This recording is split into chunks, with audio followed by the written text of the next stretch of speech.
Bonjour les amis, bienvenue dans cette nouvelle vidéo.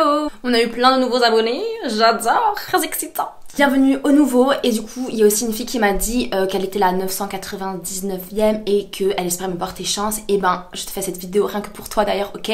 Tu m'as porté chance, merci. Plus sérieusement, aujourd'hui on se retrouve pour parler d'une terrible affaire. Vous connaissez tous Ken et Barbie, le film qui est sorti cette année, mais est-ce que vous connaissez le Ken et Barbie de l'enfer? J'espère pas, parce que je suis là pour vous raconter cette histoire. On va parler de Paul Bernardo et de Karla Homolka aujourd'hui. Alors c'est parti.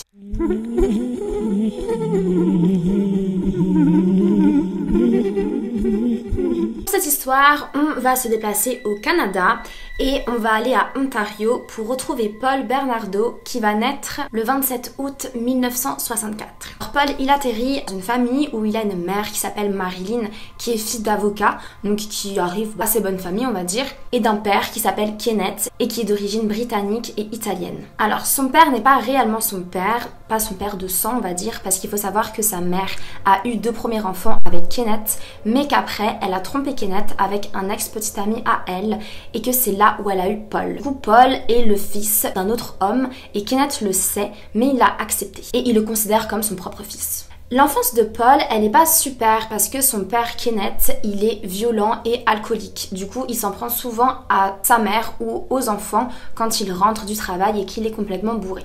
Et pire que ça, par la suite, en 1975, son père va être condamné pour attouchement sur mineur sur une jeune fille de 15 ans et il va aussi être condamné pour avoir touché sa propre fille, donc la sœur de Paul. Après cette condamnation, la famille, elle est détruite parce que la mère devient complètement dépressive face à tout ça. Alors bon, en soi, même si ça se passait pas forcément bien avec son mari vu qu'il la tapait, là qu'elle apprenne qu'il a touché une mineure et en plus sa propre fille, ça la détruit complètement et elle sombre dans la dépression. Paul, c'est le seul des enfants qui n'a pas l'air trop triste. Il n'est pas heureux, mais ça va, il continue à sourire, à se dire que c'est la vie. Mais malheureusement pour lui, à ses 16 ans, sa mère décide de lui avouer la vérité et elle lui dit que son père n'est pas son père biologique et qu'elle l'avait trompé avec son ex-petit ami et que cet ex-petit ami est le père biologique de Paul. À cette annonce, Paul, il va péter un plomb, il va insulter sa mère de tous les noms, il va vraiment, lui dire tous les pires trucs qu'on peut dire à sa mère et il va vraiment se sentir trahi. Et c'est en 1987 que Paul va commettre son premier viol à 23 ans à peine. D'un autre côté, on a Karla Homolka qui va naître le 4 mai 1970, toujours en Ontario, au Canada. Elle a un père qui est d'origine tchèque et qui est aussi alcoolique malheureusement. Il se dispute beaucoup avec sa mère mais il n'y a pas vraiment de violence. Karla et ses sœurs sont vraiment très touchées par ces disputes familiales. Elles se réfugient souvent dans leur chambre lors d'une dispute et elles se réconfortent tout ensemble. Karla a aussi des problèmes d'asthme assez graves, donc elle fait plusieurs séjours à l'hôpital. Au lycée, tout se passe bien pour Karla. On dit que c'est une fille qui est assez populaire. On dit aussi que c'est une fille qui aime beaucoup les animaux. Mais il y a certaines rumeurs qui courent sur Karla aussi, malgré le fait qu'on l'a dit populaire, ses amis la disent assez autoritaire, qu'elle aime bien être autoritaire avec elle, donner les ordres, qu'on fasse ce qu'elle veut et comme elle veut. Et sur le fait qu'elle aime les animaux, Karla s'en vante assez, mais on a appris aussi qu'il y a certaines rumeurs qui disent qu'elle a déjà tué un hamster en le jetant par la fenêtre. Du coup, on ne sait pas trop qui est Karla. Apparemment, elle a 2 personnalités, une fois elle est sympathique, une fois pas du tout. À l'âge de 12 ans à peine, Karla, elle se prend une passion pour tout ce qui est crime, un petit peu comme nous. Sauf que elle a aussi une passion pour l'occulte et elle commence vachement à faire du spiritisme. Elle force ses amis à en faire toujours avec elle et ses amis ont vraiment peur de ça et fait un peu peur à tout son entourage. Elle va aussi développer un petit côté un peu excentrique pour l'époque. Elle va par exemple se raser les cheveux entièrement alors qu'à l'époque les filles avaient de longs cheveux qu'elles laissaient pousser. Même si elle les gardait courts, c'était en tout cas un peu excentrique d'avoir la tête rasée dans ces années-là. Et elle va aussi avoir son premier petit copain, mais avec lui elle va avoir un petit peu des comportements bizarres. Donc pendant leurs ébats sexuels, elle va aimer fantasmer sur la mort, donc prétendre qu'elle est morte et qu'ils ont un rapport sexuel comme ça, ou prétendre que lui soit mort et qu'ils ont aussi des rapports sexuels comme s'il était mort. Il est aussi dit qu'elle commence à se scarifier. L'état psychologique de Karla n'est pas très stable, on va dire, et c'est à cet âge-là, à 17 ans, qu'elle va rencontrer Paul. Ils vont se rencontrer toujours à Ontario au Canada lors d'une convention. Ils sont tous les deux accompagnés d'un ami et quand ils vont se rencontrer, ça va vraiment être le coup de foudre. Sur le coup, ils ne vont plus se lâcher. Il faut savoir qu'ils couchent même ensemble lors de leur rencontre dans un café alors que leurs deux amis étaient assis à côté d'eux et qu'ils sont super gênés pendant toute cette scène. Enfin vraiment, ils sont trop énervés contre eux. Ils sont là, mais qu'est-ce qu'ils font?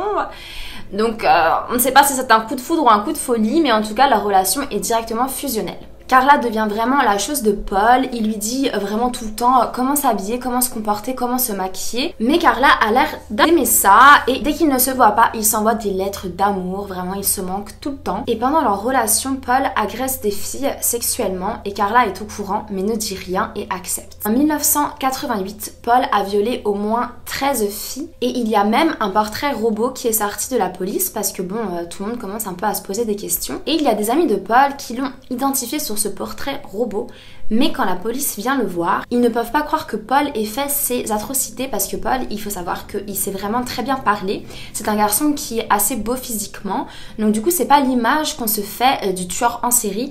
Du coup la police se dit clairement pas possible, en gros il est trop beau et propre sur lui pour pouvoir faire ça. Pourquoi aller violer des filles alors que cet homme pourrait très bien en avoir? Donc on dirait un peu que c'est comme à la Ted Bundy où vraiment les gens disaient oui, vu que physiquement il est l'homme, il ne peut pas s'en prendre à des femmes alors que ça n'a strictement rien à voir. En 1990, Paul et Carla vont se fiancer, donc Carla est vraiment trop contente parce qu'elle dit voilà, son mec il est trop beau, il est trop intelligent, en plus il a de l'argent, du coup elle est vraiment très contente. Du coup, ils sont contents même tous les deux, mais il y a un petit hic pour Paul, c'est que Carla n'est pas vierge. Et ça commence à poser un très gros problème dans le couple, vraiment. Il lui en veut beaucoup pour ça et il lui reproche assez souvent. Il lui dit qu'il aurait dû l'attendre, qu'il ne comprend pas pourquoi elle ne l'a pas attendu, qu'elle aurait dû se préserver pour lui, etc. Et vu comme on l'a dit que il contrôle un peu Carla, il commence à s'en vouloir et à se sentir assez redevable. Du coup, Paul, sentant que Carla se sent redevable, il va lui dire « Écoute, j'ai une solution pour te faire pardonner ». Il demande à Carla de lui offrir la virginité de sa petite sœur Tammy, comme elle n'est plus vierge. Il faut savoir que Carla a des sœurs, dont une qui s'appelle Tammy, qui est la plus petite et qui n'a que 15 ans, et son fiancé lui demande clairement s'il peut la violer. Donc Paul, on sait qu'il a toujours été obsédé par Tammy, il a toujours été extrêmement gentil avec elle, il était toujours très attentionné quand il venait voir Carla et qu'il y avait Tammy, donc il était attentionné avec Tammy. Il payait aussi des choses parce qu'il avait de l'argent, enfin voilà, elle était contente, elle s'est dit ah c'est un super beau frère, mais pas du tout. Paul a déjà demandé même à Carla de se faire passer pour Tammy lors de leurs ébats sexuels. Et malheureusement, Carla va accepter le deal de Paul et elle va dire « Ok, je te laisserai violer ma sœur ». Et Paul lui demande aussi de filmer cet débat. Donc ils vont commencer à élaborer un plan et le 23 décembre 1990, ça va être le jour fatidique. Carla va voler des médicaments dans sa clinique vétérinaire parce qu'elle travaille dans une clinique à ce moment-là. Elle va voler des sédatifs et des calmants. Paul va donner un verre à Tammy dans la fin de soirée. Il va lui donner un verre contenant des médicaments pour l'endormir. Toute la famille regarde un film sur le canapé à ce moment-là et puis la famille commence à se sentir un petit peu fatiguée, donc du coup ils disent nous on va monter se coucher et Paul, Carla et Tammy restent en bas. Tammy est vraiment presque endormie sur le canapé à cause du verre que Paul lui a donné. Et quand ils sont sûrs qu'elle est endormie, Paul va commencer à violer Tammy et Carla va tout filmer. Malheureusement pour Tammy, pendant le viol, elle n'est pas consciente, elle ne se rend pas compte de ce qui se passe, mais elle va commencer à vomir à cause des médicaments et elle va s'étouffer avec son vomi. Quand Paul et Carla se rendent compte que Tammy est en train de mourir, ils vont directement la rhabiller et appeler le SAMU, mais il est déjà trop tard, Tammy est morte. Et vu qu'il y a la preuve du vomi qui a étouffé Tammy, ils ne vont pas faire d'autopsie, et donc ils ne vont même pas savoir qu'elle a été violée. C'est juste le fait que voilà, ils pensent qu'elle a peut-être bu un verre de trop et qu'elle l'a vomi et que comme elle dormait, elle s'est étouffée. Ah, vraiment, ce moment va ouvrir l'appétit pour le viol de Paul et Carla. Et Paul va reprocher à Carla que c'est sa faute, qu'elle a donné trop de médicaments et que c'est sa faute si Tammy est morte et que du coup lui, en soi, il s'en fiche qu'elle soit morte, mais il ressent une profonde frustration sur le fait qu'il n'ait pas pu complètement la violer, enfin finir en tout cas ce qu'il était en train de faire et que donc du coup, il n'a pas pu prendre sa virginité entièrement et que Carla du coup lui doit une autre fille. Du coup, Carla doit encore se racheter et doit apporter une nouvelle victime à Paul. Elle va inviter une jeune fille qui s'appelle Jane et qui n'a que 15 ans chez elle. Pareil, ils vont lui donner des médicaments et quand elle est endormie, cette fois-ci, Paul va demander à Carla de la violer et c'est lui qui va filmer. et malheureusement Carla va s'exécuter. Et quand Jane se réveille le lendemain matin, elle ne se rappelle absolument de rien, elle ne sait pas du tout ce qui s'est passé à part le fait qu'elle a un énorme trou noir et elle va rentrer chez elle sans jamais savoir ce qui s'est passé. Le 15 juin 1991, ils font une autre victime qui s'appelle Leslie Mahaffey. Leslie, elle a que 14 ans et elle fait le mur, donc elle est sortie de chez elle sans que ses parents le sachent. Et là, elle va croiser Paul qui est en train de fumer une cigarette. Du coup, ils vont commencer un petit peu à discuter et Paul va lui proposer une cigarette. Et là, Leslie va accepter et quand elle se dirige vers sa voiture, il va la menacer d'un couteau et il va l'enlever. Il va la ramener chez lui et il va commencer à la violer. Ça va réveiller Carla qui entend les bruits et les pleurs de Leslie. Et du coup, quand elle voit ce qui est en train de se passer, au lieu de défendre Leslie, elle va se joindre à eux pour le viol. Après qu'il est violé, ils vont l'étouffer et la démembrer et jeter le corps. Le 16 avril 1992, ils vont enlever Kristen French qui n'a que 15 ans. Ils vont la tirer sur le parking d'une église et là, Carla va faire semblant d'être perdue et de lire une carte et de demander à Kristen de l'aider. Kristen est super gentille donc elle vient, elle commence à regarder la carte avec elle et là Paul va démarrer la voiture et l'enlever. Une fois qu'il la ramène chez eux, ils vont la violer, la torturer.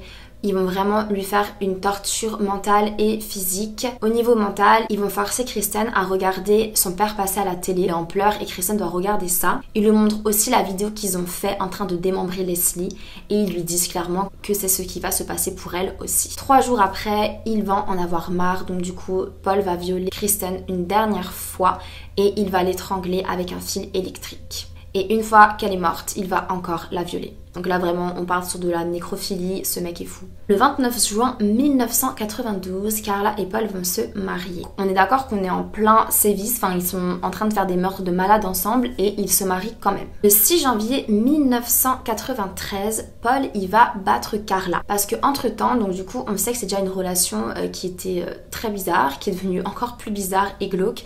Et Paul entre temps s'est aussi mis à battre Carla régulièrement. Mais là il va vraiment l'amocher, il va la battre avec une lampe électrique et Carla va à l'hôpital tellement elle est amochée. Du coup là tout le monde voit qu'elle a été complètement battue donc sa famille la force à porter plainte contre Paul, elle ne veut pas mais elle va se confier à son oncle de qui elle est très proche et elle va se confier aussi par rapport au meurtre et aux filles. Du coup la police va débarquer chez Paul et ils vont prendre ses empreintes. Et les empreintes vont correspondre aux empreintes qu'ils ont déjà retrouvées sur les cadavres des filles. Parce qu'il y avait quelques cadavres qui ont été découverts et on avait des empreintes, mais il n'y avait pas de correspondance. Mais là, ça correspond avec les empreintes de Paul. Le 17 février 1993, Paul va être arrêté et va aller en prison et va être inculpé pour 43 viols et agressions sexuelles. Entre-temps, Carla, elle va chez un psychiatre et elle dit qu'elle était au courant de ce que Paul faisait, que ok elle a participé, mais que c'était parce qu'elle avait trop peur de lui et qu'elle n'arrivait pas à prendre de décision ni à réfléchir. Du coup, elle va prendre 12 ans de prison pour homicide sur Leslie et sur Kristen. Parce qu'en plus, il y avait toutes les vidéos à l'appui. Et le 3 novembre 1995, c'est Paul qui va prendre la prison à perpétuité. Carla, elle est sortie de prison à 35 ans, donc c'était archi tôt.